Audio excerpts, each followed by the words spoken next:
do this. It's the Real Jonathan Smith Show on Indy Sports Ticket, 1430 AM, 93.9 HD2, and always on the free Indy Sports Ticket app.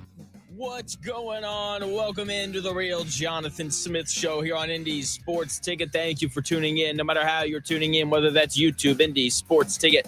If you want to head over there and subscribe, maybe you're watching on X__Jonathan Smith to follow me there and watch the show there. You can also listen on the Indy Sports Ticket app, which you can download wherever you find your apps. Now, the news here in Indy the last couple of days has been all about Daniel Jones and Anthony Richardson, and I've spent the last two shows just kind of laying it out for you. Why it makes sense for Daniel Jones to be the starting quarterback. I've tried to be nice. I've tried to console all of the Anthony Richardson stands who at this point, they've cried more over the last 2 days than my 2-year-old nephew has.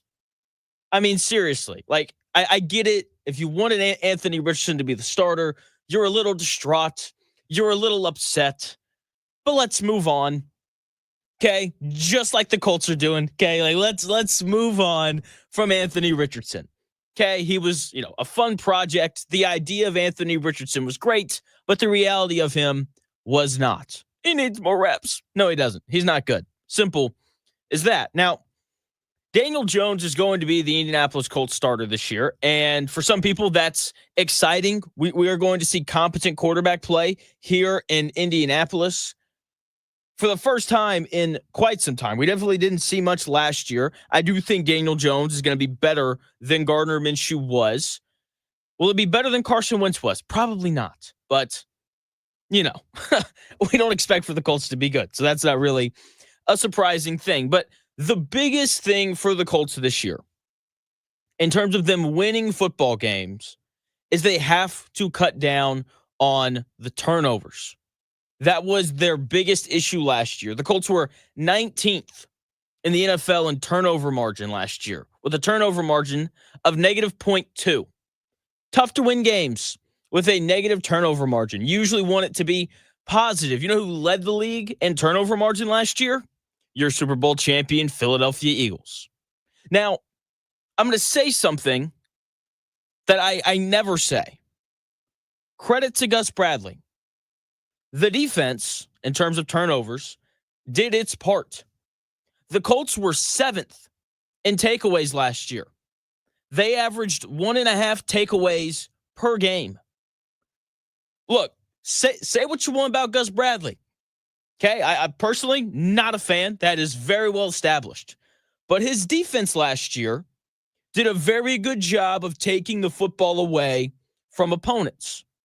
The issue was the offense. That was the issue. They turned the football over 1.7 times per game. So basically, twice a game, the Colts turned the ball over last year, which was 29th in the NFL. Now that is very problematic. Hard to win football games when you're turning the ball over that much. Now, I've said on this show, and I'm going to continue saying it because it's true, turnovers are a luck stat. If you don't believe me, just look at the fact that Gus Bradley's defense forced 1.5 turnovers per game last year. But for some reason, when your quarterbacks are Joe Flacco and Anthony Richardson, seems more like a skill issue. It just does. It just kind of makes sense that Joe Flacco, who's thrown a lot of interceptions in his career, was one of the two quarterbacks on the team that was 29th in turnovers. And Anthony Richardson just so happened to be the other guy. The players that the Colts had at quarterback turned the football over way too much. Way too much. And that is both Joe Flacco. I don't think I need to run through the reality of Joe Flacco playing quarterback for your team. When it's great, it's great. But when it's not great, it is below the basement bad. Anthony Richardson, not much better. Anthony Richardson has thrown 13 interceptions, and he has lost 5 fumbles throughout his 13 career games. So that is 18 turnovers in 13 career games. That's not very good. And that's part of why he didn't retain the job as the Colts starting quarterback. I will refer you back to Chris Ballard's press conference right before training camp started. And he talked about how if you just don't turn the ball over and you don't commit penalties and you get off the field on third down, you're going to win a lot of football games. And he's right, and then he called the game simple, which I feel like if the game was simple, Anthony Richardson would still be the starting quarterback, but he's not because football is a very complex game. The goals are simple, but the goals in every sport are simple, but the way that you achieve them is what becomes complex. So the turnovers have to be cut down. No way around it. No way around it. Anthony Richardson, part of why you didn't hold on to the job, man, is because you haven't held on to the football when you've been the starter. Oh, well, Jonathan, that's because he needs more reps. I don't think so. I strongly disagree. I think the last thing that we need to give a turnover-prone quarterback is more reps. Now, the smart people, the people who know their stuff, is Daniel Jones. He doesn't do a great job of holding on to the football either. He's thrown 47 interceptions in his career, and he's lost 38 fumbles. In his defense, 16 of those lost fumbles came his rookie year. Makes sense. Since then, he's done a much better job of holding on to the football. That is 85 turnovers in 70 career games. That is not any better. It's worse than what Anthony Richardson has done in his 15 career starts. That has to change. Daniel Jones has to hold on to the football. The reason why Daniel Jones won the job is because he is more consistent in terms of the short passing game and the intermediate passing game, and because he's better at getting in and out of the huddle, and he's better at setting the protection and knowing where to throw the football before the snap and all of those things. That is why he won the job. None of that matters if you're turning the football over. People are going to question whether or not you are consistently, deciphering the defense before the snap if you throw 17 interceptions this season. That is the very simple reality of it. So he has got to find a way to cut down on the turnovers, because the 1 year in his career where he did a good job of not turning the football over, the New York Giants made the playoffs and they won a playoff game. Simple as that. The 1 year he made the playoffs, it was his single best year in terms of his ability to not turn the football over. He only threw 5 interceptions. He only lost 4 fumbles, 9 turnovers in a 16-game season from a guy who touches the football on every single play is a really nice number. And that, 9 turnovers in 16 games is by far the best season of his career in terms of his ability to not turn the ball over. Okay. And he has to be at that number for the Colts to win games this year, because Daniel Jones isn't good enough to overcome turning the football over twice a game. He's just not. And this Colts roster is supposed to be great. So if he can just hold on to the football, then the Colts should have a chance to win some games, because obviously when you hold on to the football, you can give the ball to Jonathan Taylor a little bit more. You can throw the ball out to Josh Downs and Alec Pierce and A.D. Mitchell and Michael Pittman Jr. just a little bit more. You have more opportunities to give those guys the football. And when you have a bad quarterback and a below-average defense, which is what I'm expecting from the Colts again this year, it's not because I don't think that Lou Anarumo is a good coach. It's because I don't think that the Colts have enough talent on defense. So when you have a bad quarterback like the Colts have, I want to make it very clear. While I did predict Daniel Jones would be the starter, I am in no way saying that Daniel Jones is good at playing quarterback. Trust me, he will leave something to be desired every single week that he is the starter for the Indianapolis Colts. Now, that being said, bad quarterback, below average defense, the last thing you can do is give away possessions. Okay? Now, if the Chiefs or the Ravens or the Bills or the Eagles or the Rams, if they turn the ball over twice a game, they can still win. They can overcome that because they have good quarterbacks and good defenses. The Colts are 0 for 2 in that department. The Colts neither have the quarterback nor the defense to overcome those turnovers. It is the most important thing for the Colts this season. They have to hold on to the football. Whether or not the Colts win games this year will be directly dependent on Daniel Jones and his ability to not turn the football over. It is truly that simple. Every year, he's been the Giants starter that he's turned the ball over double-digit times, at least. The only year he turned it over 9 times was the only year that they made the playoffs. Because guess what? When you don't turn the football over, you get to hand the ball off to Saquon Barkley a little bit more. And it allows you to get the football out to the perimeter and throw it to guys like Darius Slayton and Richie James. For the Colts this year, it'll allow them to hand the ball off to Jonathan Taylor a bit more and throw the football to Michael Pittman Jr. a bit more and throw it to Josh Downs a bit more and throw it to Alec Pierce a bit more. And that's how they will beat teams. They're not beating teams because Daniel Jones is good.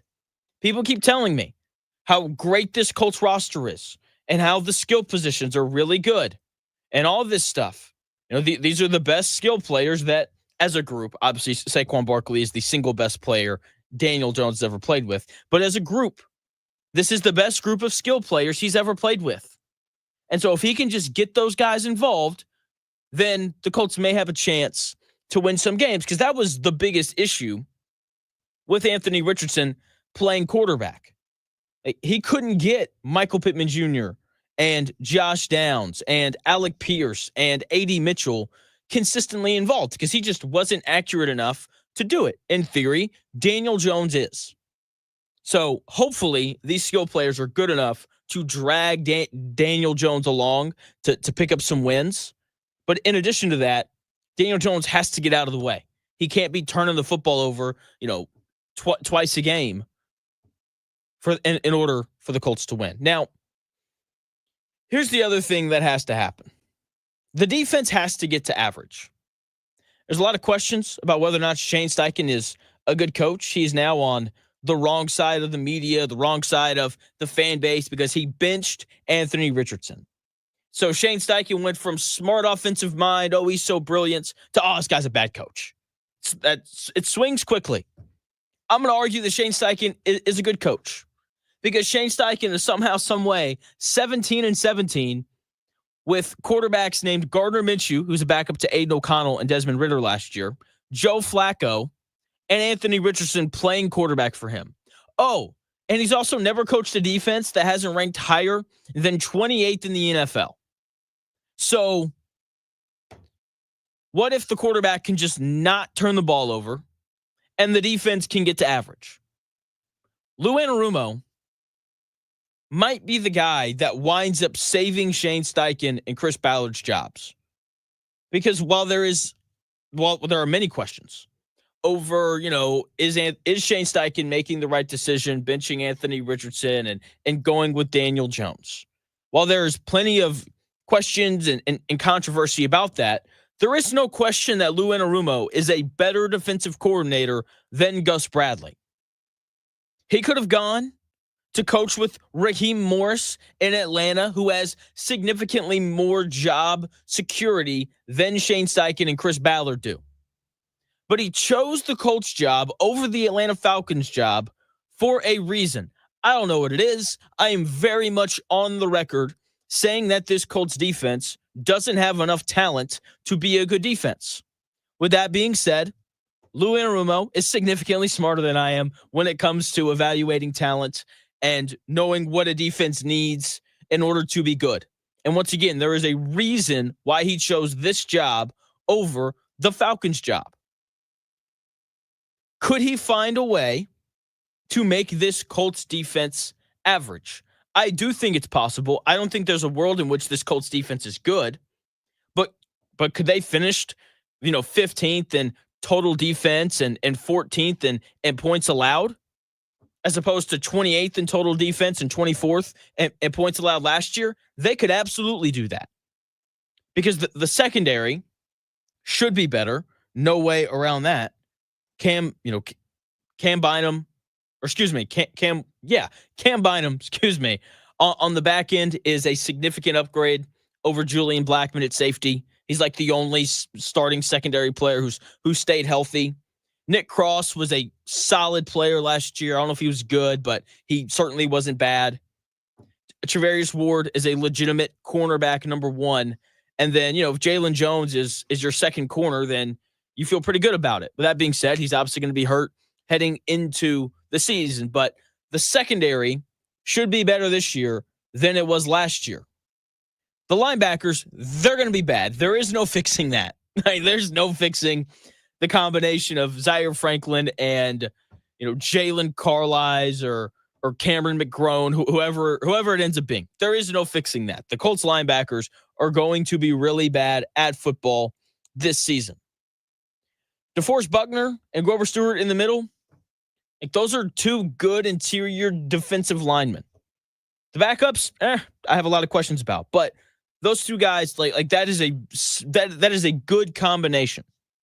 And then if Laiatu Latu makes the jump and he becomes a guy that you can just rely on him on third downs to create some pressure, then maybe the defense gets to average. And if that happens and Daniel Jones doesn't turn the ball over, then the Colts are going to have chances to win some games. There's no doubt about that. And that may be enough to save everybody's jobs. Do I find it likely? No, but it would be very stupid of me to say, yeah, there's no way that the Colts don't win, 10 games this year and make the playoffs. It's in the cards. It's just not very likely.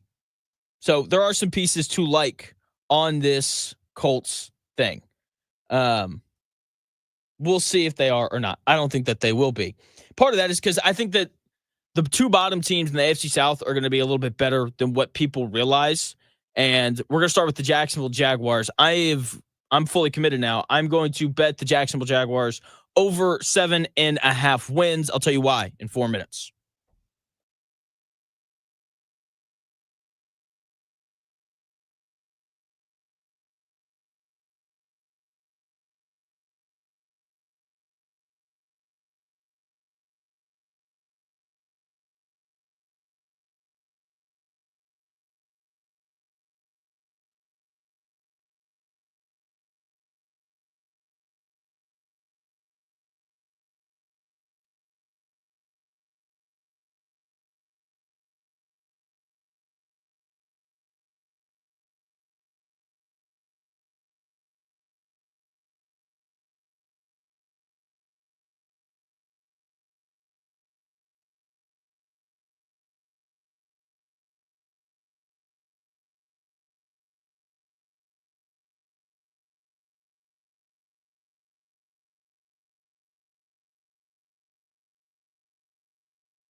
significance in today's sports world. It's here. The Real Jonathan Smith Show on Indy Sports Ticket 1430 AM, 93.9 HD2, and always on the free Indy Sports Ticket app. Welcome back to the Real Jonathan Smith Show.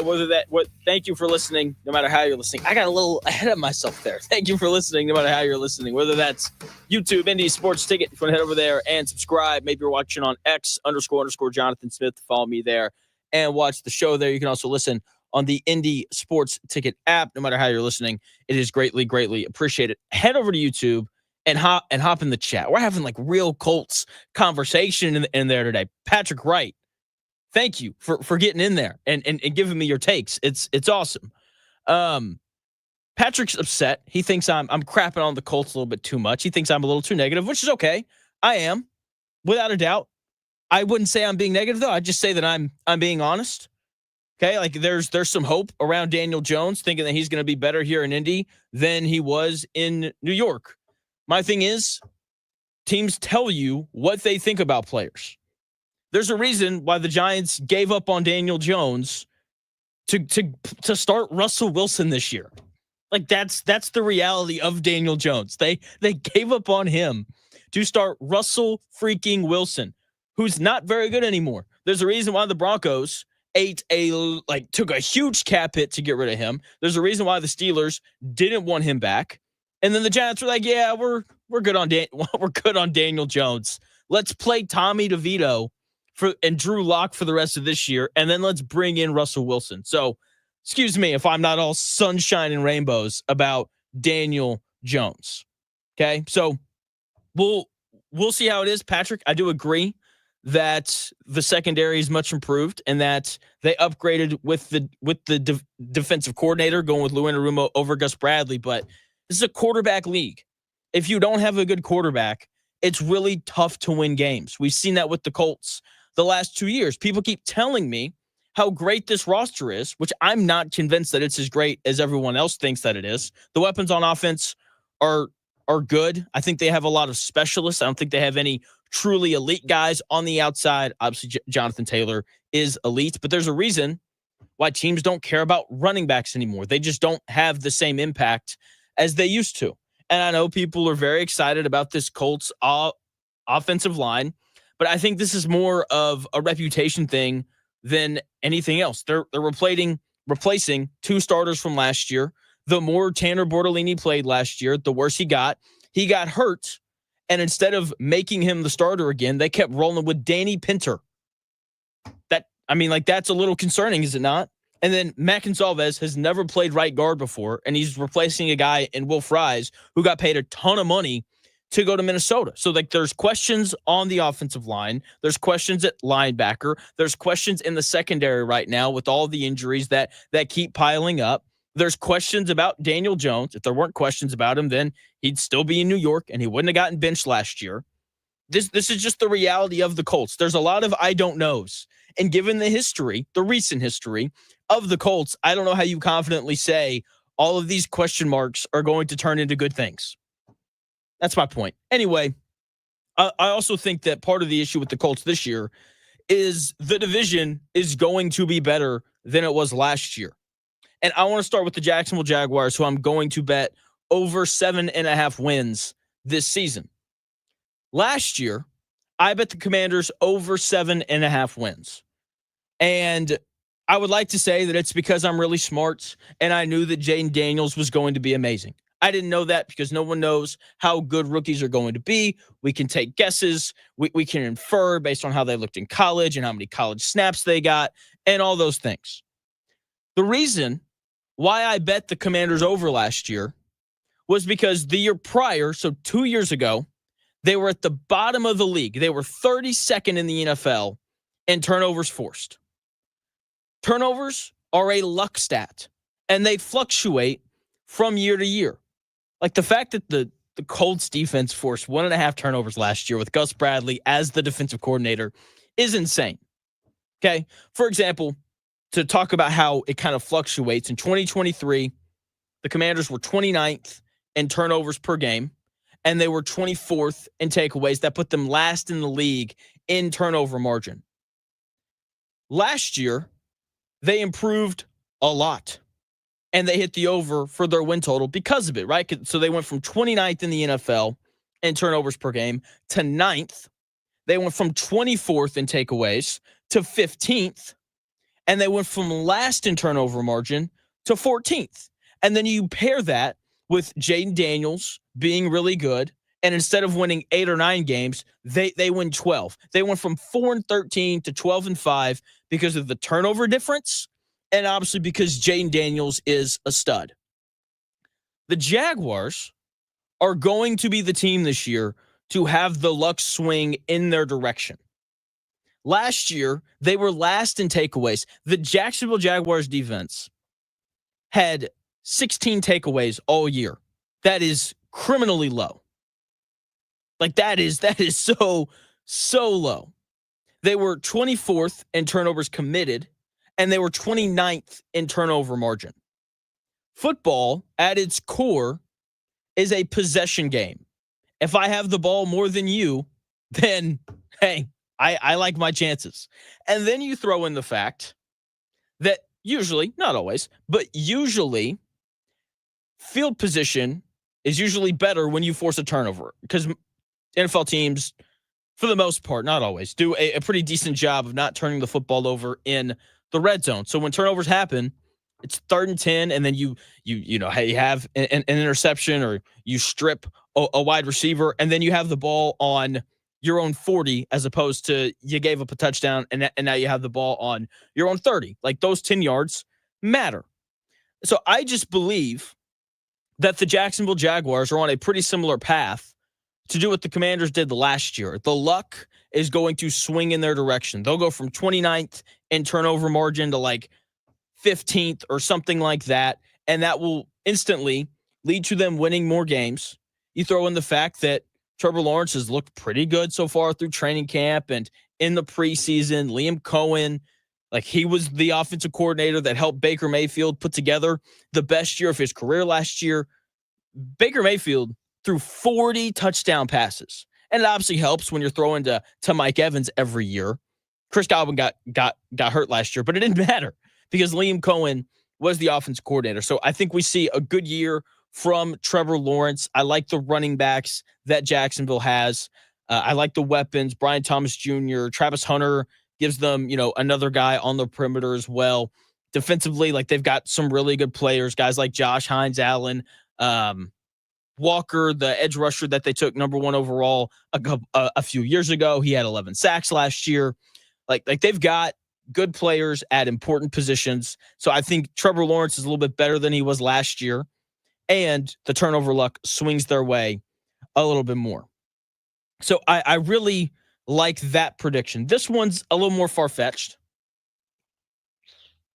I'm warming up for prediction week where I'll give really big swings. Like they're supposed to be, hot takes, so to speak. And last year, the biggest one was that the 49ers would be bad and miss the playoffs, and they did. I'm toying around with this one. This is like a soft launch. Could the Titans finish in front of the Colts?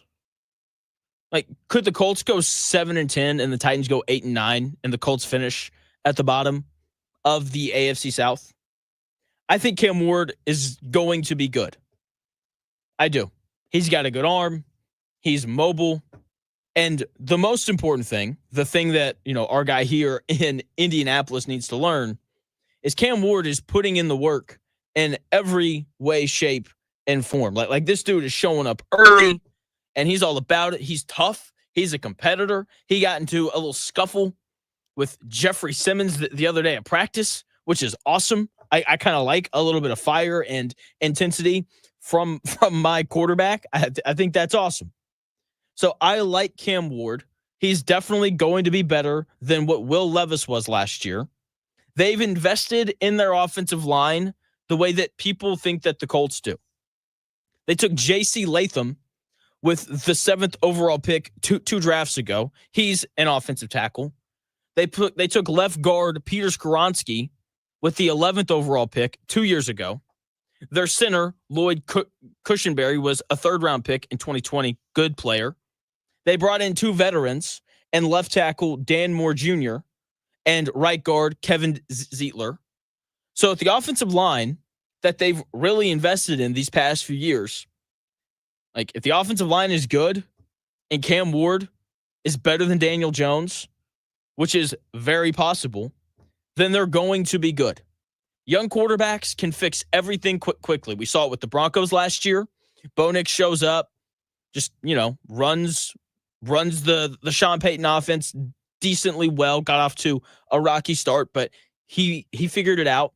And then from time to time, Bo Nix was athletic enough to make a couple plays off script. Jane Daniels, same thing.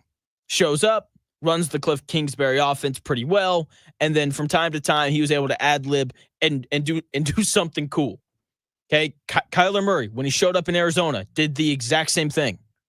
Okay, if Cam Ward can just run the Brian Callahan offense and occasionally can use his athleticism to move around a little bit, then the Titans could win 8 games. Do I think it's going to happen? Probably not, because the defense is so bad. But Calvin Ridley, he would be the best receiver on this Colts team. Tony Pollard, a little older, but still a reliable back. Gunnar Helm out of Texas is going to be a good tight end. He's no Tyler Warren, but Gunnar Helm can play. So Tyler Lockett, older veteran as well, who's pretty reliable defensively. That's the issue. That's where this argument falls apart. Because if you think that the Colts defensive roster is bad, it's way too look at the Titans. It's rough. They got Jeffrey Simmons, who would be the best defensive lineman on this Colts defense. L'Jarius Sneed, still one of the best cornerbacks in the NFL. But outside of that, it's very lacking. But they were also towards the bottom of the league in takeaways last year. And turnovers are a luck stat. The ball bounces their way a bit more. If the offensive line, which they have heavily invested in, ends up being good, and Cam Ward can be better than Daniel Jones, which once again, very possible, then the Tennessee Titans could win 8 games, the Colts could win 7, and they could finish at the bottom of the division. And me saying 7 games for the Colts is not a disrespectful thing. Their over-under win total is literally set at 7.5. So the Colts winning 7 games is very much in the cards this season. And the Texans are still at the top of this division. I mean, no question about it. Like, this Texans roster is so loaded, especially on defense. I mean, it is the best roster in this division. They're the best team in this division. They have the best quarterback in the division. They have the best head coach in this division. I mean, seriously, I get it. There's a lot of questions around C.J. Stroud, even though 50 NFL coaches and executives ranked him the 6th best quarterback in the NFL. I get it. He had a down year last year, but he still won the division while having a down year. And this defense of Houston, like, it is the single best unit in this division, and it's not close. It's not. The defense is loaded with dudes. Will Anderson Jr. is a good player, former number 3 overall pick. Danielle Hunter had a double-digit sack season last year. Henry To'oTo'o, really good linebacker. Azeez Al-Shaair just crushes dudes. Is he a little dirty? Maybe. I don't know. But he crushes dudes. Derek Stingley Jr. is one of the best cornerbacks in the NFL. C.J. Gardner-Johnson, he got hurt. Ended up not being as severe as they all thought that it was going to be. So we'll see if and when he comes back. Okay. Like Lassiter, their other corner, really good football player. Joe Mixon, I know he got hurt, but they've got Nick Chubb and Damian Pierce. They'll be fine at running back for a few weeks. Then obviously they have Nico Collins as well, the best wide receiver in this division. Dalton Schultz, still a good tight end. Okay, now the offensive line, a lot of new faces on it, but we saw C.J. Stroud win the division last year while being sacked the second most in the NFL. Also, there's a new offensive coordinator as well. So the Texans, far and away, are the best team in this division. And then 3 through 4, I don't really know how it's going to go, but I do know that I like the Jaguars over 7.5 wins, and it wouldn't be the most shocking thing in the world if the Colts finished at the bottom of this division. So Sundays are going to be pretty tough for Colts fans this season, unless I'm wrong, which I don't think is going to happen. Um, so Saturdays, if you're an IU fan, that is where you will find your football joy this fall. Indiana, I've got my official prediction for what their season is going to look like in 4 minutes.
Dan Dockage at noon. The Real Jonathan Smith Show.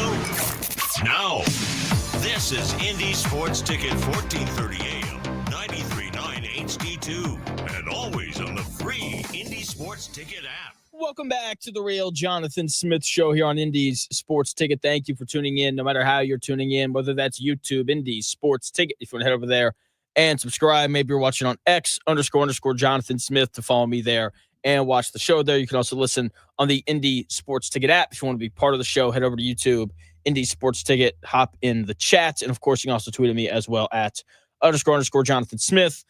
C. Fitch did earlier. Just said reports from training camp was Big Dan Jones was airing it out deep. I missed those reports. Hopefully he brings the deep ball back into his arsenal. I don't know if he's bringing it back, man. Like that's not his thing. It's not. Okay, he is check down Charlie to a T. Okay, like let's not get excited about Daniel Jones. Okay, because if you get excited about Daniel Jones, there's like a 90% chance you're just going to be disappointed. That's the reality of it. Okay. Like he's not a big play guy. He's not going to push the ball down the field. He won the job because he can do the basic things that Anthony Richardson cannot do. Set the protection.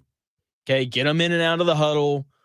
Okay. Look at a defense and kind of know what he's supposed to do. That's why he won the job. Not because he's going to lead the Colts to scoring, 30 points a game. That's not going to happen. Now, Indiana might average 30 points a game. It's the very simple reality of it. So, oh man, Indiana football, people are excited, and you should be, right? 11-2 season last year, made the college football playoff. Let's just forget the results of the two good teams that you played all year. But hey, 11-2, good job. My prediction for Indiana football this year is that they're going to finish 9-3. They'll finish 6th in the Big Ten, and they will miss the college football playoff in year 2 of Coach Cignetti. I don't think that's a bad thing. I think that's just realistically what's going to happen. I don't think that you can complain if you're an IU fan, because football is finally heading in the right direction after last year, like the losingest program in the history of college football. Like that is Indiana. So 9-3, you are not allowed to complain. Simple as that. So it's nice that they're heading in the right direction, right? Like they made some noise in the transfer portal, bringing in, Mendoza and all that kind of stuff, right? Coach Cignetti, he's running his mouth like he does, all that kind of stuff. IU is going to be good again this year. Like 9-3 makes perfect sense. I just don't think that they'll make the playoffs. I am an honest person. I think that is very much established with all the opinions I've thrown out about the Indianapolis Colts. Indiana made the playoff last year because they benefited from a weak schedule. That is very simply what happened.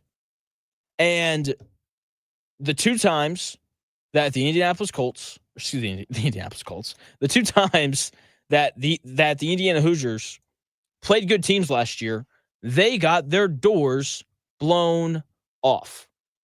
Like they got absolutely crushed. They went to Columbus to play Ohio State, and that game wasn't close. They got absolutely blown out. They came out, first good drive, they go up 7-0. Everyone's like, oh, here we go. Maybe.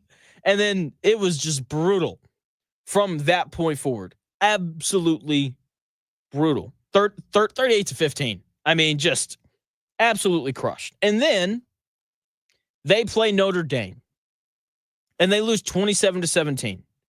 And the majority of people, that's all that they remember. Hey, we lost by 10 to the runner-up of college football last year. You were down 27-3, and then you scored 2 touchdowns in the final 2 minutes. That game wasn't close. Indiana benefited from an easy schedule last year. And look, more power to them. I am in full support of them playing an incredibly weak non-conference schedule. I think every Power 4 team in the country should do it because the College Football Committee has made it abundantly clear that if I'm 11-1 and you're 10-2, nothing else matters. So make the schedule as easy as possible. Okay? This year, though, a little bit tougher because their conference schedule is much more difficult than what it was. They play 3 good teams this year, and I expect them to lose all 3. They're not going to beat Oregon. It's on the road at Oregon. They're not going to beat Penn State. It is on the road at Penn State. There is not a chance that they win either one of those games. It's not going to happen. Now, the Illinois game, that is the third good team that they play this year. Okay? That is the third good team that they play, and this is another scheduling thing. I think that they got them at the wrong time of the year. The Illinois game is the one game in question. Look, if they win that game, then that should be a really good win, and maybe 10-2 with a win over Illinois gets you into the college football playoff. It might. I don't think that it will, but it might. And they just play Illinois at what I think is the worst time of the year. Illinois is Indiana's first conference game of the season.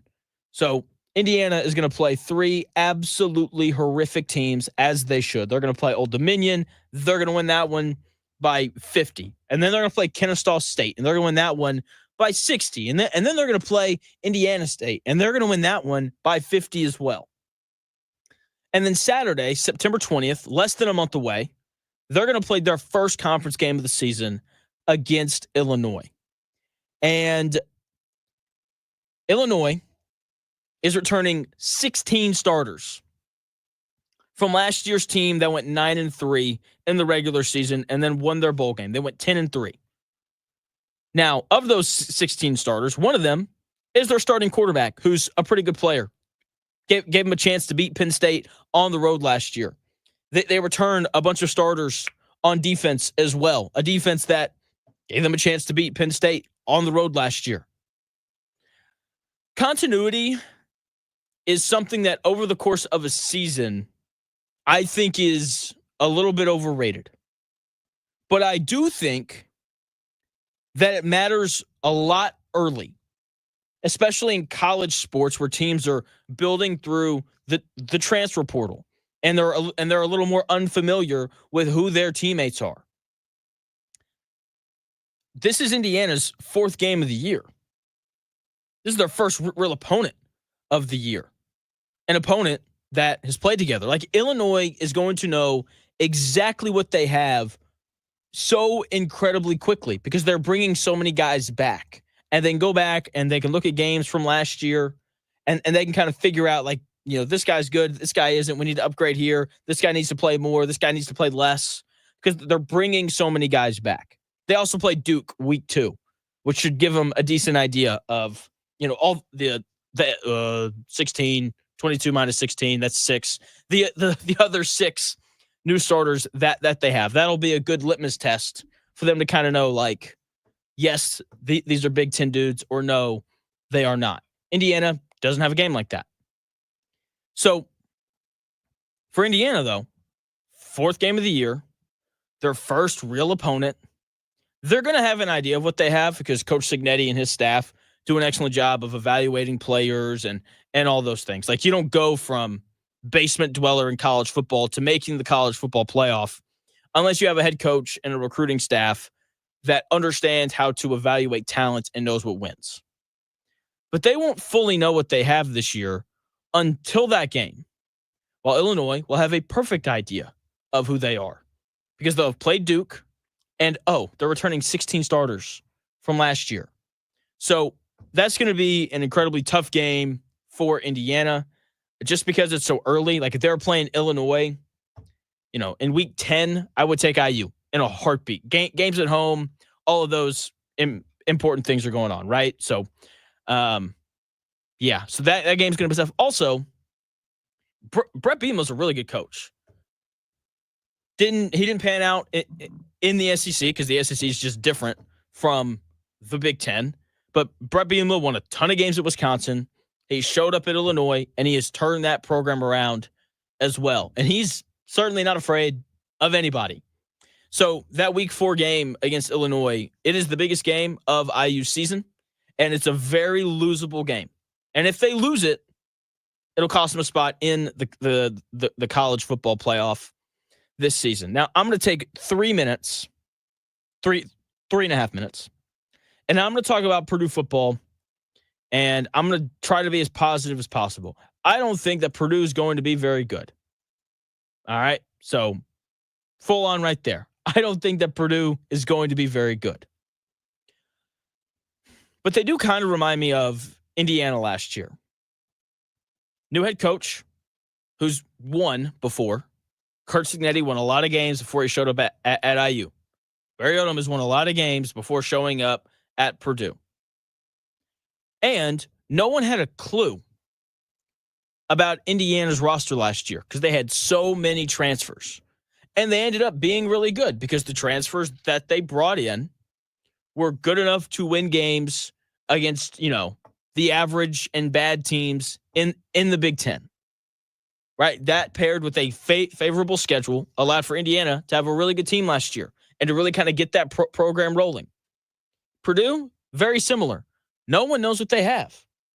They've brought in so many transfers. Guys following Coach Odom from UNLV, guys at Arkansas where Barry Odom was previously the defensive coordinator, transferring up to Purdue and doing all those things. The issue for Purdue this year is they do not have Indiana's schedule from last year. They've got to play Ohio State. That's a loss. They've got to play Michigan. That's a loss. They've got to play Illinois. That's a loss. They have to play Notre Dame. That's a loss. And, of course, to close the season out, they have to play Indiana.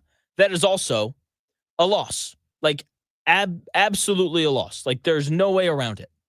Okay, so Purdue, it's just a really tough schedule for them this year. But with that being said, we don't know what they have. So it's very hard to definitively say that, they're going to be awful again. With that being said, I don't think that they'll be as bad this year as they were last year. I think they're going to win more than 2 games. They'll beat Ball State. They'll beat Southern Illinois. USC is going to be really tough. At Notre Dame's a loss. Illinois at home is a loss. At Minnesota seems winnable. At Northwestern seems winnable. Rutgers at home seems winnable. At Michigan, loss. Ohio State at home, major loss. At Washington, people are telling me that Washington is going to be better this year. We'll see. Jeb Bush, year 2. We'll see how that goes. So, depending on if people are right or not, that's probably a loss. And then you get Indiana to close out the season. So, it is a brutal schedule for Purdue. If they can win 5 games, I would call that a successful season for Purdue. Because we don't know what they have. It's year 1 of a coach trying to completely rebuild and revamp that program. If they can make a bowl game, throw a freaking parade in West Lafayette. Seriously. I think Barry Odom is a good coach. I don't think he's a great one, but he's definitely better than what Ryan Walters was. Okay, he put together a couple of good SEC teams when he was at Missouri. He took UNLV and completely turned that program around as well. Barry Odom can coach, and hopefully he can just make Purdue a tough out. If he can do that, then I think Purdue fans should be happy with where their football program is going. When we come back, Colts fans should not be happy about the direction of the Indianapolis Colts. Good news for Colts fans. It's supposed to be a really good quarterback class. It's supposed to be a really good one. The biggest thing for the Colts, though, this year is they have to hold on to the football. It is the most important thing. More on that here in 4 minutes.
do this.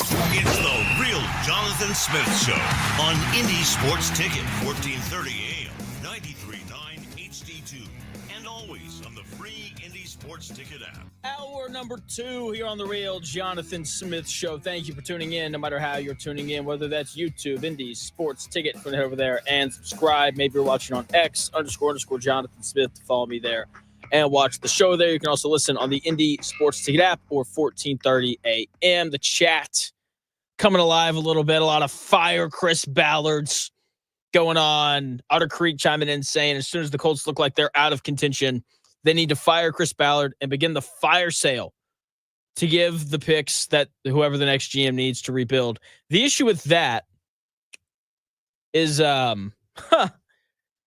that wouldn't Ed Dodds take over? Dobbs, whatever his name is? That doesn't sound much better. I also don't think that general managers tend to not get fired during the middle of the season. And also, if you want to fire, Chris Ballard as soon as the Colts look like they're out of contention, Daniel Jones is your starting quarterback, so you can just fire the guy now. You're not contending with Daniel Jones as your starting quarterback, unless the Colts can fix a lot of the issues that they had last year. And maybe Anthony Richardson was the heart of those issues. Okay. The biggest issue for the Colts last year was turnovers. They were 19th in the NFL in turnover margin last year with a turnover margin of -0.2. Very difficult to win football games when you're giving the ball away more than you're taking it away. Now, I'm going to say something that I don't normally say, something that feels kind of blasphemous to say. Kind of. Gus Bradley's defense did its part last year when it comes to forcing turnovers. The Colts were 7th in takeaways last year, averaging about 1.5 per game. I don't think that Gus Bradley is I don't think he's a good defensive coordinator. I don't think that the Colts are very talented on defense, but somehow, some way, the Colts found a way to force turnovers last year. And that is, a credit to Gus Bradley. Not really. The issue was the offense. The offense gave the football away 1.7 times a game, which was 29th in the NFL. That is incredibly problematic. Very hard to win football games when you're turning the ball over twice a game. Now, turnovers are a luck stat. If you don't believe me, I will refer you back to the first thing I said. Gus Bradley's defense forced 1.5 turnovers per game last year. A defense led by Zaire Franklin. Okay? A secondary led by Jalen Jones and Nick Cross. That defense forced 1.5 turnovers per game last year. Turnovers are a luck stat.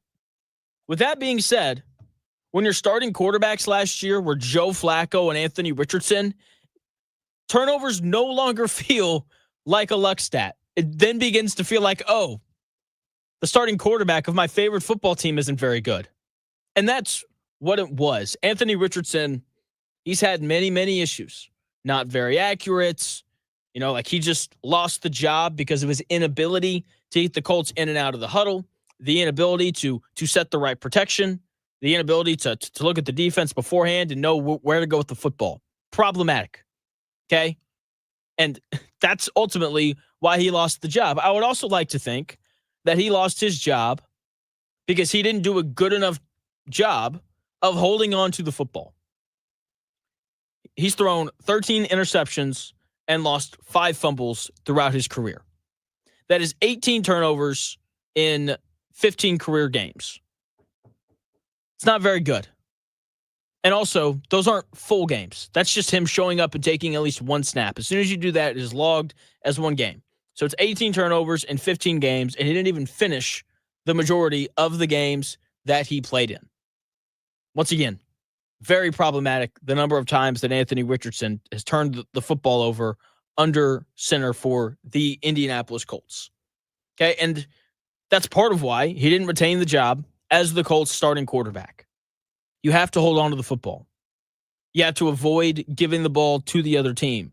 Like last year, I remember after the Packers game, a lot of the discussion was around the defense and how they couldn't slow down Malik Willis and a Packers offense that ran the football 55 times in that game. Anthony Richardson threw 3 interceptions. That was a bigger issue than the bad Colts defense in that game last year. Okay, you have to hold on to the ball, and he didn't do that. The issue is Daniel Jones doesn't do a great job either of holding on to the football. He's not very good at it. It's a problem. He's thrown 47 interceptions and lost 38 fumbles in his career. That is 85 turnovers in 70 career games. That is not any better. That's worse, as a matter of fact, than what Anthony Richardson has done as a starting quarterback in terms of holding on to the football. Now, I do want to provide a little bit of context around the Daniel Jones turnovers. So, as I said, he's lost 38 fumbles. 38 fumbles in his career. That's a lot of fumbles. 16 of them came his rookie year, and since his rookie year, he's been much better at not fumbling the football away. Not perfect, but he's gotten better at it, okay? So, like half of the fumbles lost throughout his career came his rookie season, and he's improved on that. That's the other thing. Anthony Richardson turned the ball over just as much in his second year as he did in his first year. That's problematic, okay?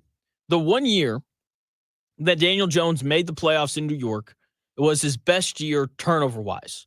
That has to happen again. Okay, like he can't be turning the ball over, 1.5 times a game like he did throughout his time in New York. The 1 year, 2022, when the Giants made the playoffs and they won a playoff game, it was Daniel Jones' best year turnover-wise. He only threw 5 interceptions. That's pretty good. He only lost 4 fumbles that season. 9 turnovers in a 16-game season from a guy who touches the football every single play is a nice number. That's a really nice number. Also, that was also the year they played the most amount of games in a season. Like, he played 16 every other year. He's gotten hurt or benched for guys like Tommy DeVito. Okay? He has to be at that number, 9 turnovers or less, in order for the Colts to win games this year. People keep telling me how great this Colts roster is supposed to be. Jonathan,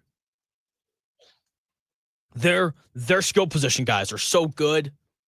DeForest Buckner's a beast. Zaire Franklin was a Pro Bowler last year.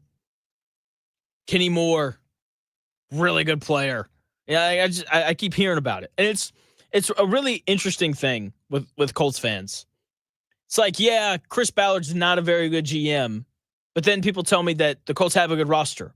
So which one is it? Do the Colts have a good roster, which would mean Chris Ballard is a good general manager because that's his job? Or is it Chris Ballard's a bad general manager? Because if you think he's a bad general manager, then I don't know how you can come to the conclusion that they have a good roster. Like those two things, they don't go together. So please, Colts fans, tell me, which one is it? Is Chris Ballard a good general manager who's put together a good roster? Or is he a bad general manager that put together a bad roster? See how those things should connect? I don't know.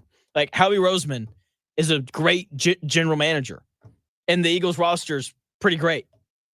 It's just the way that it works. Anyway, for Daniel Jones, he has to cut down on the turnovers because this roster is supposed to be so fantastic.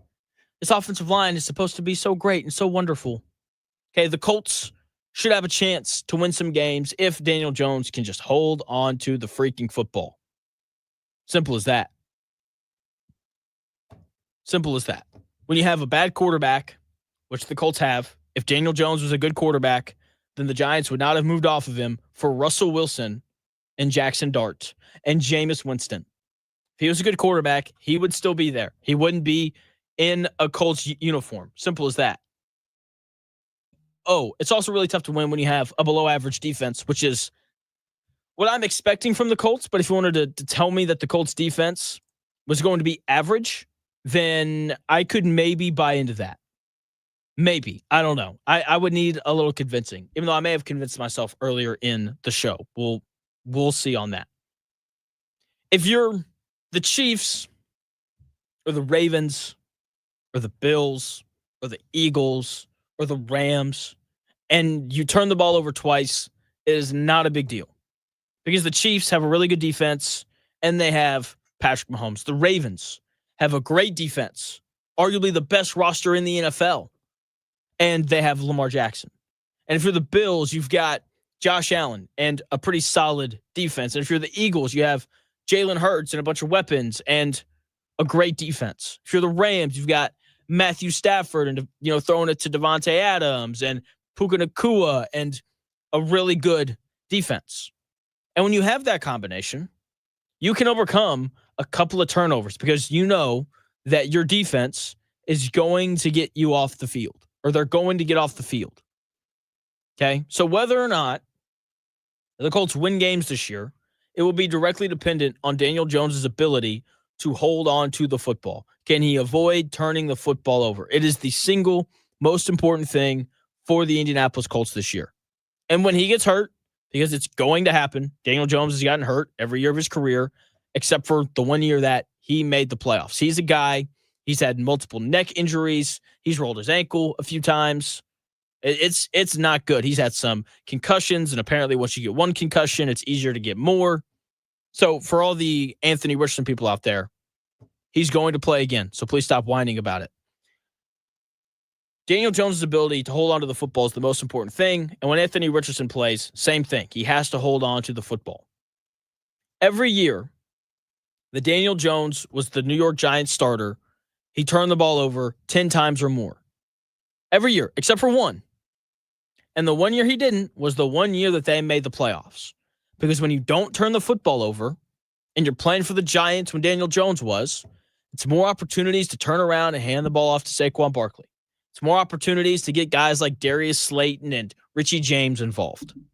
For the Colts this year, it's the exact same thing. Except there's, a few more weapons out there for Daniel Jones to give the football to. Okay? Because if you don't turn the ball over, that's more opportunities to turn around and hand the ball off to Jonathan Taylor. It's more opportunities to throw the ball to Michael Pittman Jr., Josh Downs, Alec Pierce, and A.D. Mitchell. And that was part of the issue last year. Whenever the Colts didn't turn the ball over, they couldn't get Michael Pittman Jr., Josh Downs, Alec Pierce, and A.D. Mitchell involved because of the accuracy issues that Anthony Richardson had. And that's how the Colts are theoretically going to beat teams this year, by getting these skill players involved more than they have been in previous years. But that can only happen if the Colts can find ways to avoid turning the football over. And in addition to it, the defense has to be average. Now, there's a lot of questions about whether or not Shane Steichen is a good head coach or not. If I had to say good head coach or bad head coach, I would say that Shane Steichen is a good head coach. To somehow, some way, be 17-17 with Gardner Minshew, Joe Flacco, and Anthony Richardson as your starting quarterbacks over the last 2 years, like that is a really impressive thing. Okay? Oh, also, the Colts defense is never ranked higher than 28th in the 2 years that Shane Steichen has been here. And somehow, some way, the Colts are 17-17 under Shane Steichen. I find that to be impressive. So what if Daniel Jones can make all the layups? What if Daniel Jones cannot turn the football over? And what if the Colts defense can just be average? What if it can just be average? Lou Anarumo might be the guy who saves Shane Steichen and Chris Ballard. That is a real thing. He may save their jobs. He could have gone to Atlanta to coach with Raheem Morris, who has significantly more job security than Shane Steichen and Chris Ballard do. But for some reason, Lou Anarumo decided to come to Indianapolis and to coach this defense. I am very much on the record saying that this Indianapolis Colts defense doesn't have enough talent to be good. It certainly doesn't have enough depth to be good. Could they find a way to be average, though? Again, there's a reason why Lou Anarumo chose this job over the Atlanta job, and I'm assuming it's because he likes the players here. With that being said, there's not very many good defensive players in Atlanta. Just go look at how they've drafted. It's like all offense every year. So, could the Colts be average? The secondary is going to be better. It should be better. Let me say that. Okay. Cam Ward or Javarius Ward, that's a real cornerback number one. That is an instant upgrade. Cam Bynum on the back end of the defense is an upgrade over Julian Blackmon. Nick Cross was pretty okay last year. Jalen Jones as your cornerback number two feels that just feels right. If Jalen Jones is your cornerback number one, then that's a major issue. But cornerback number two, like that's fine. He's just got to get healthy. That is the one concern right now. Colts secondary room is just incredibly banged up. Your top two strong safeties are both hurt right now. Hunter Woller's out for the year. Nick Cross hasn't practiced in a couple weeks now. Travaris Ward has dealt with like some minor injuries throughout camp. Cornerbacks 2 through 5 are all hurt right now. It's an issue. But aside from that, in terms of just the talent in that room, it seems like the secondary should be better. The linebackers, however, they will be bad. There is no fixing some combination of Zaire Franklin, Cameron McGrone, and Jalen Carlisle. There is no fixing that. Like, that group is going to be bad. And then you get to the defensive line, where the starters look fine. I don't mind the starting rotation for the Colts, defensive line. Like, Kwity Paye is going to get you, 8 to 8.5 sacks a year. Like, that's decent production from your number two defensive end. DeForest Buckner is a former All-Pro guy. Like, that's, he, no matter what you think of him as a person, like, he's a good football player. Grover Stewart is a good football player. The question is just Laiatu Latu. Like, if Laiatu Latu gets 9 sacks this year, then maybe the Colts defense can be average. I don't think that it'll be good. I think, like, for them to be like a top, I think like top 12 defense is good. Top 5 defense is elite.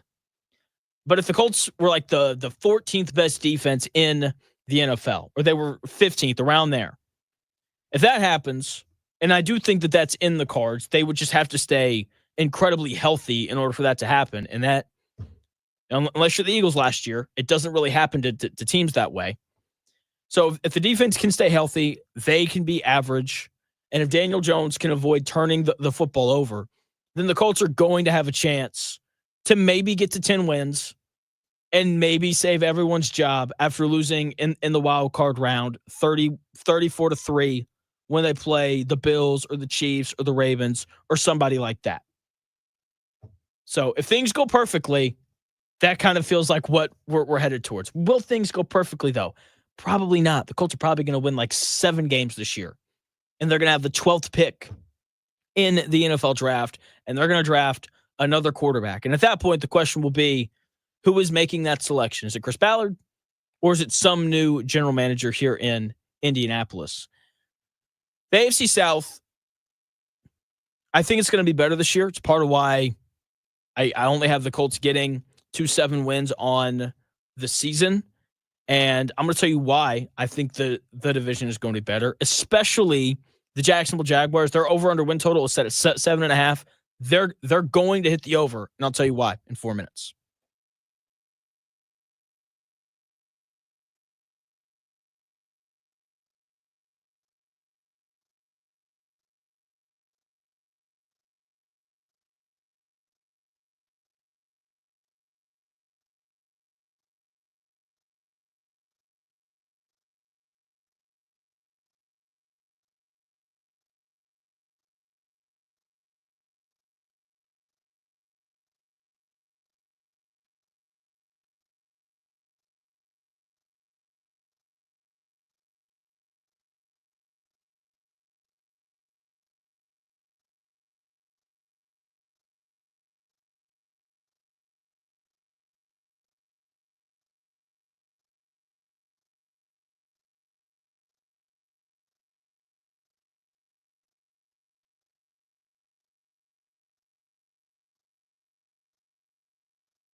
One day, be a must-listen for sports enthusiasts.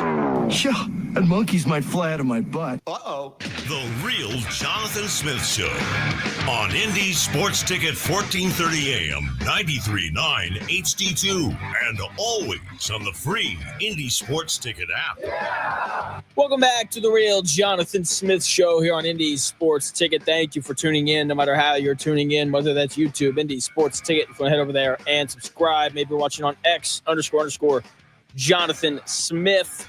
To follow me there and watch the show there. You can also listen on the Indy Sports Ticket app. See Fitz chiming in asking if Daniel Jones refers to the 2022 season, what would the ceiling be for the Colts winning a wild card game? Absolutely not. Look. Okay, let's work through this. First and foremost, what was the Daniel Jones season? Now, first and foremost, I can tell you right now, we are not going to get that because a large part of the Daniel Jones success that season was his ability to run. And since then, he's had multiple neck injuries. He's had issues with his ankles.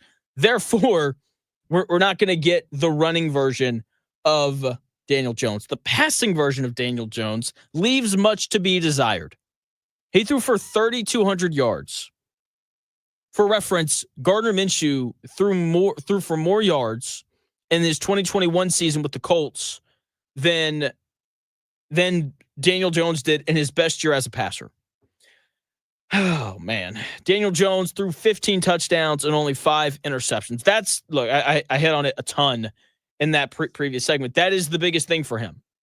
Okay, like he has to keep the turnovers down. 15 touchdowns is not that many. That's kind of pitiful. But less than one a game, like, come on.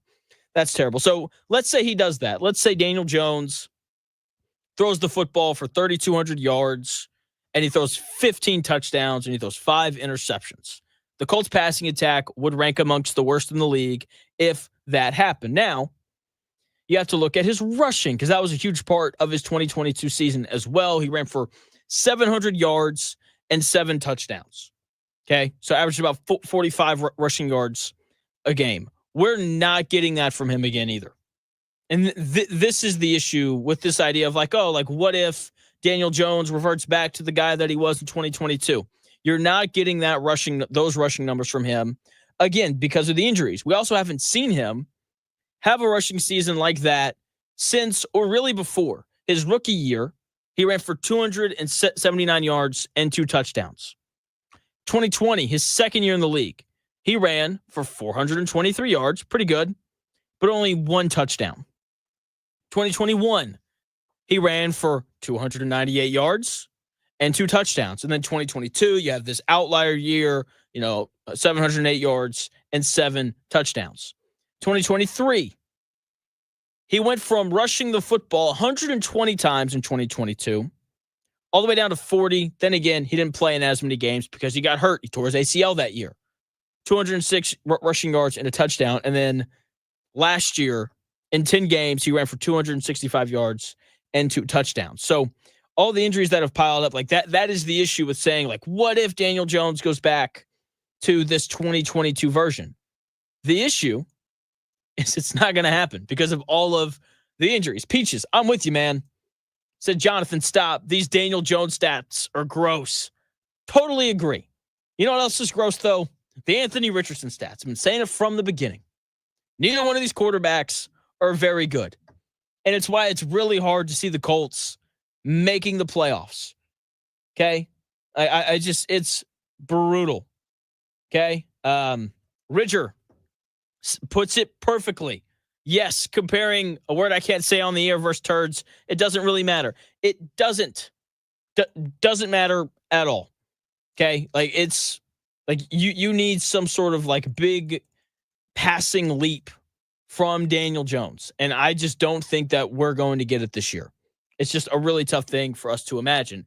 But I could see a big passing leap from Trevor Lawrence, and it's part of why I like the Jags to win over 7.5 games. It's part of why I expect for the AFC South to be much tougher this year than it has been in previous years. Last year, I bet the Commanders to win over 7.5 games. And I would like to say that I did that because I'm really smart and because I thought that Jaden Daniels was going to be some like outstanding rookie and he was going to have the best rookie quarterback season of all time because that's what he had. I would love to say that that's why I thought the Commanders were going to be good. But I'm an honest person, and that is not why I thought the Commanders would be good. The reason why I picked the Commanders to go over 7.5 wins last year is because they were at the bottom of the league in turnovers forced, and turnovers are a luck stat, and they fluctuate from year to year. Okay, they were last in the league in 2023 in turnover margin. Okay, they were 29th in turnovers committed per game. They were 24th in takeaways, and that put them last in the league in turnover margin. Okay, 2024, so last year, they went from 29th to 9th in terms of their turnovers. They went from 24th to 15th in takeaways, and they went from dead last in the NFL in turnover margin to 14th. That, paired with Jaden Daniels being a stud, led to them going from 4-13 to 12-5. They tripled their win total.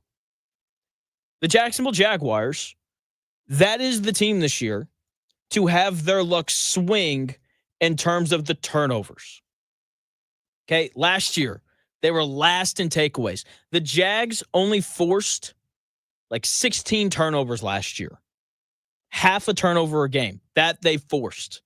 They were 24th in turnovers committed, and they were 29th in turnover margin. Football at its core, it is a possession game. That is what it is all about. That's what it's always been about. If I have the ball more than you do, then I'm going to beat you. No doubt about it. Throw in the good field position that teams tend to get from turnovers. I mean, unless you're forcing a turnover inside your own 10, like you're going to have some pretty solid field position, then I'm going to beat you. Okay, and the Jaguars, I just believe they're on a very similar path to what the Commanders were last year.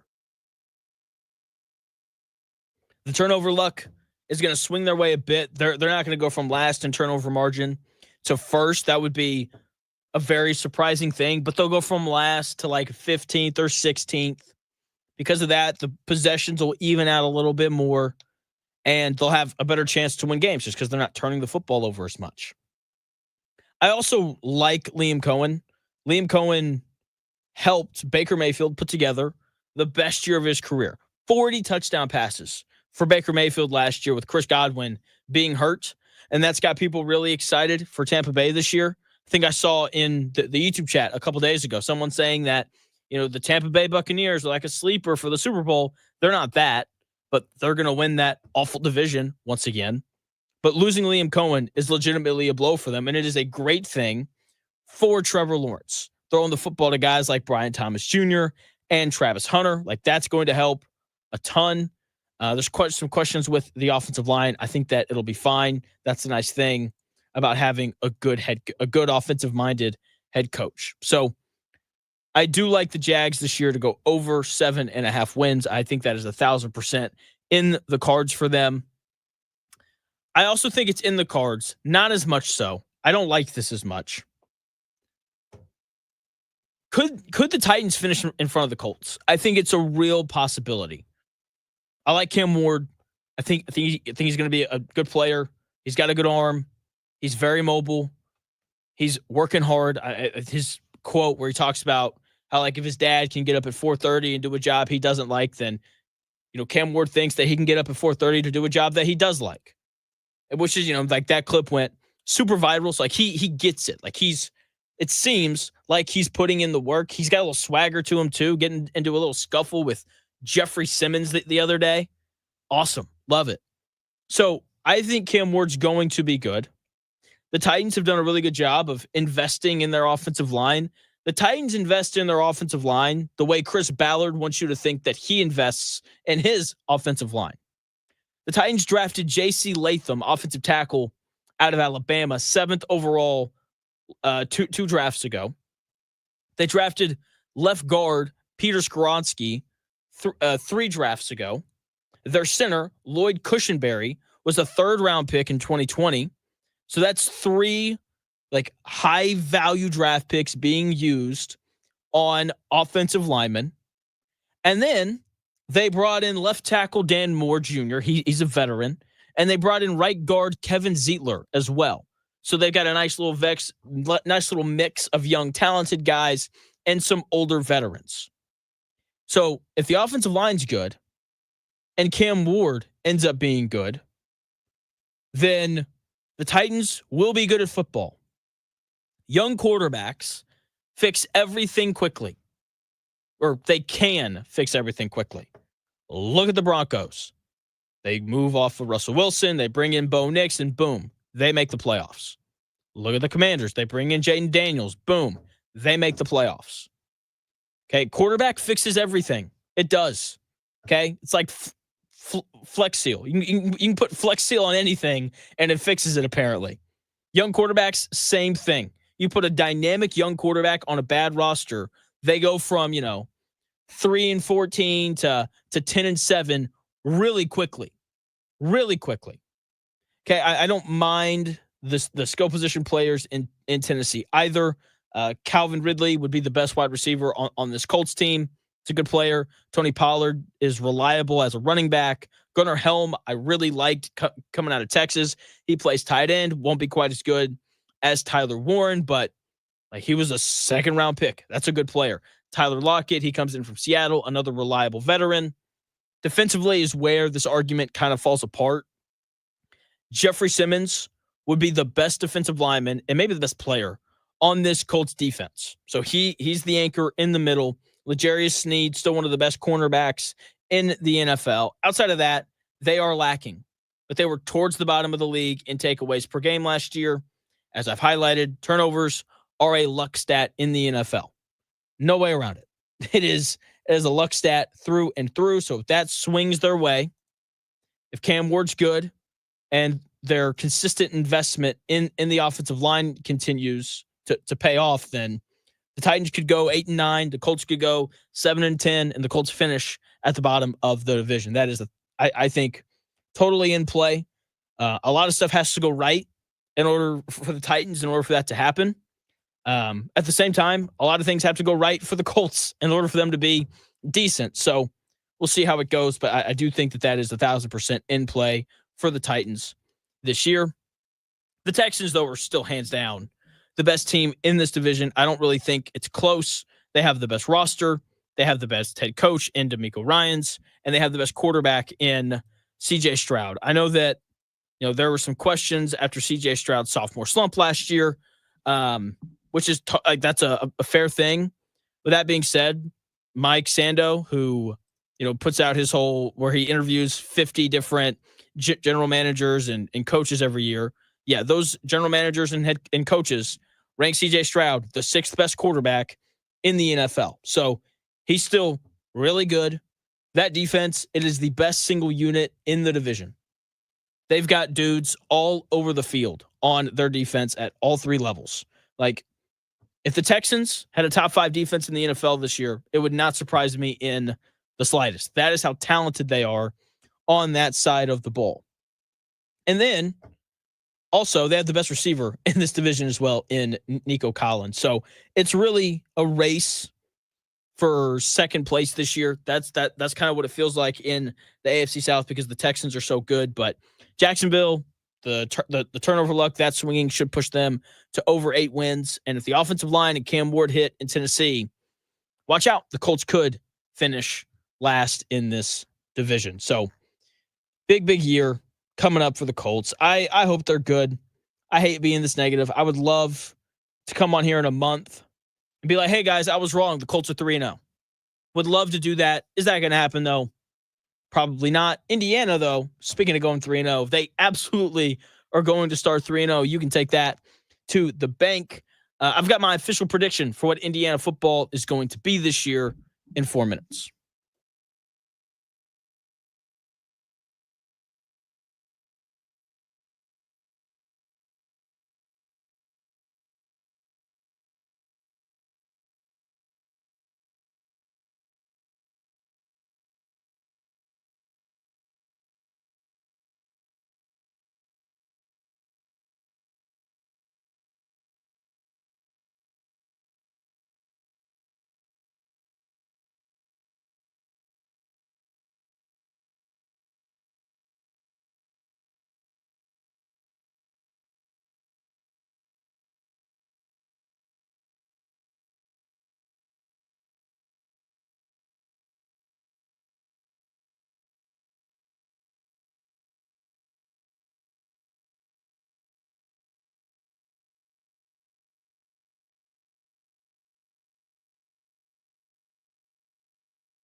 The best takes.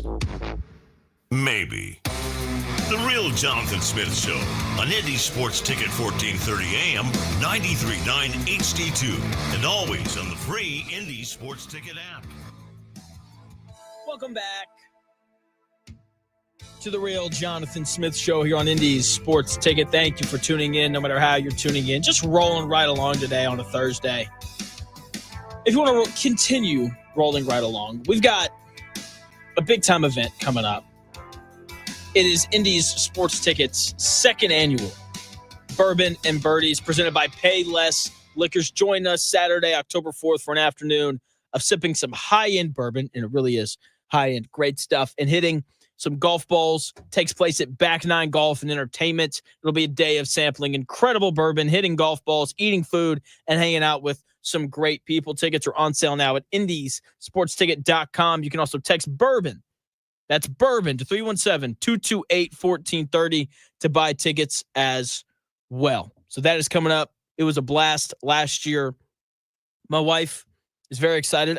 I took my wife golfing the other day for the first time. There's a little par 3 course in Greenwood that I like to play at because I'm not very good. And so, I don't like spending a whole bunch of money to play 18 holes because it's just, it's not good whenever I'm out there. But we got out there, hole number 1, it's a little, like I said, par 3 course. And she put one about 2 feet from the cup. She almost had a hole in 1 on her first hole ever. And then so she steps up, the putt's like 3 feet. And I'm like, she's really gonna knock in a birdie. Like, that's kind of crazy. And then I think she 3-putted. Because that's just the way it goes when you first start playing golf. But anyway, Indiana football going on right now. They're going to finish the year 9-3 and finish sixth in the Big Ten. That is my expectation for them. That is my prediction for what they're going to be this year. Okay. And that is not really a step back. Like, Indiana football continues to head in the correct direction. Coach Signetti is an excellent football coach. His ability to come in and evaluate talent and bring in, some of these different, transfers, and to kind of get the program finally moving in the right direction is really, really impressive. But with that being said, I do expect a slight regression from Indiana, and not necessarily because they're going to be worse. I think Indiana is going to have a good football team in Bloomington once again this year. But I don't think that they'll make the playoffs. Because I think enough time has passed now that we can just be brutally honest about the Indiana football team from last year.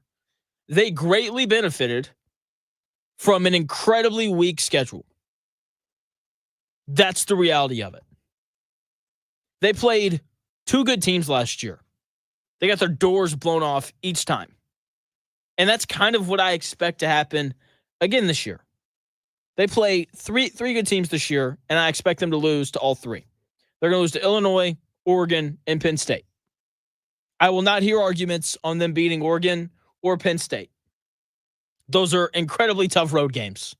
They are. Like, if one of those games is at home, then maybe you could convince me to give them a chance.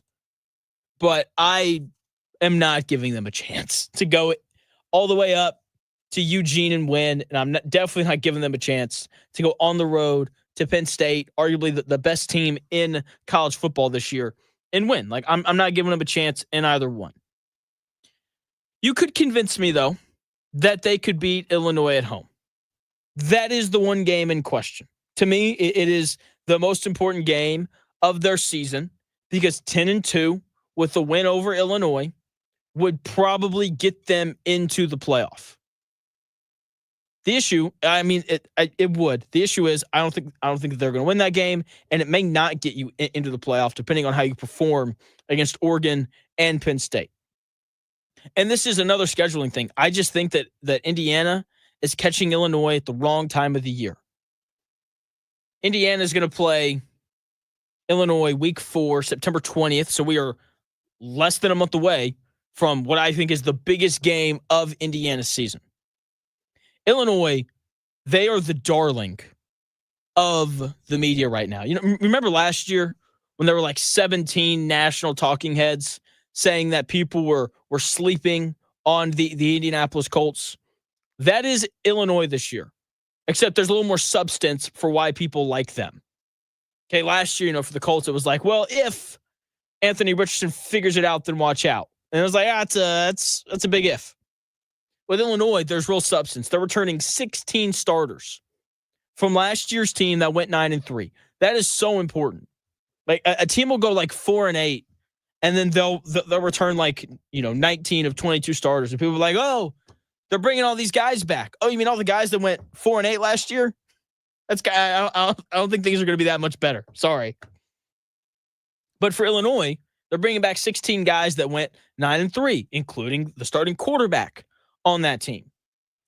I think that continuity over the course of a season is a little bit overrated, but I do think that it matters early, especially in college sports where we're seeing more and more teams use the transfer portal. And you bring in this guy who you've never met before, and you do your summer work together, and then you play. And by week 11, that guy well enough to trust him and know where he's going to be and all those things. Who that guy is at that point.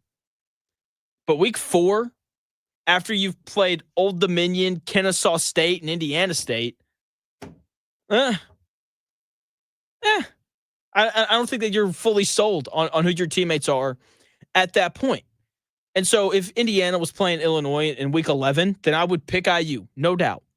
But because it's their 4th game of the year, because it's their first real opponent of the season, it's problematic for Indiana because they're going to have an idea of what they have because, look, you don't go from being as bad as Indiana was to being as good as they were last year unless you have a head coach who can really evaluate talent. So they're going to have an idea of who they are after those first 3 games, but they're not going to fully know until, a couple drives into that Illinois game. Whereas Illinois is going to know exactly who they are because they're bringing so many guys back that are probably going to fill pretty similar roles to what they filled last year. Also, Brett Bielema is a good football coach. I don't think he's a great one.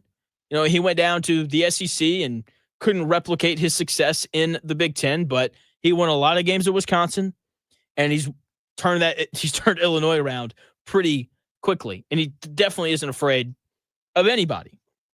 So that, to me, is Indiana's biggest game of the season. I think they'll lose it just because they're playing them so early in the year, and that'll be what ends up costing them a spot in the college football playoff. If they win that game, maybe they sneak in as, a 10 seed, kind of like what they were this last year.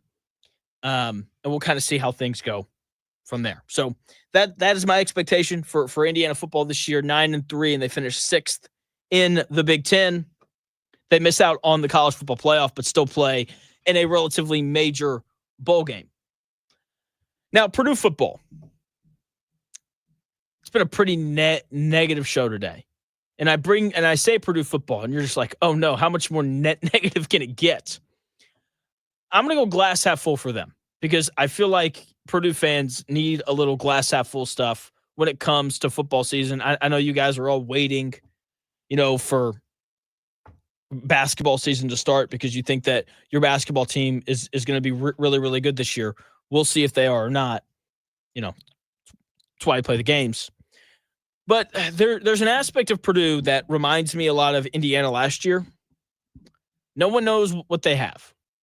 And that was the thing with IU last year. No one knew if Indiana was going to be good or not or bad or not because no one had seen this collection of players play together. It's like it's a lot of James Madison guy. It's this quarterback named Curtis Rourke transferring in from, Ohio and all that kind of stuff. And it's just kind of like, who knows? And it's the same thing with Purdue. No one knows what they have. The issue is they don't have Indiana's schedule from last year. Purdue has to play Ohio State, Michigan, Illinois, Notre Dame, and Indiana. That is just absolutely brutal. Now, they'll win their first 2 games. They'll beat Ball State. They'll beat Southern Illinois. USC at home is going to be tough. Notre Dame, it's a loss. Illinois, it's a loss. At Minnesota, winnable. Maybe. We'll see. At Northwestern, should be winnable. Rutgers at home, should be winnable. At Michigan, that's a loss. Ohio State at home, That's another loss.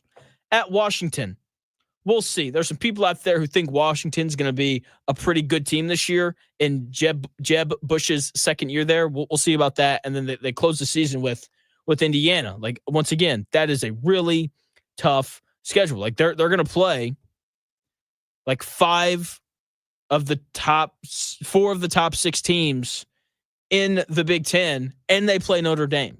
Like, that's a really tough schedule. So for Purdue this year, can they win 5 games? I think if they win 5 games, then Purdue fans, you should be happy about that. If they can make a bowl game, throw a freaking parade. I like Barry Odom. I think he's a good coach. I don't know if he's a great one. He's definitely better than Ryan Walters, though. I can 1,000% say that. He put together a couple of good SEC teams at Missouri. That's what Barry Odom did. He turned the UNLV program around entirely. The guy can coach. And if the guys he had at UNLV that are following him to Purdue, if those guys are Big Ten level players, then Purdue's going to be a solid team. There's some guys from Arkansas transferring up to follow him because he was the defensive coordinator at Arkansas for a couple years. There's some guys transferring up to Purdue to play for him. So we'll see how it goes. It's really going to be all about those transfers and how quickly he can bring it all together. That's going to do it here on The Real Jonathan Smith Show. Thank you for taking the time out of your day to tune into the show, no matter how you tuned in. It is greatly, greatly appreciated. I'll be back on the air tomorrow to close out the week from 10 to noon. I'll get you ready for the Colts' third and final preseason game. No starters, no Anthony Richardson, which kind of makes sense. I've got a lot of thoughts on that. I'm going to talk about it tomorrow.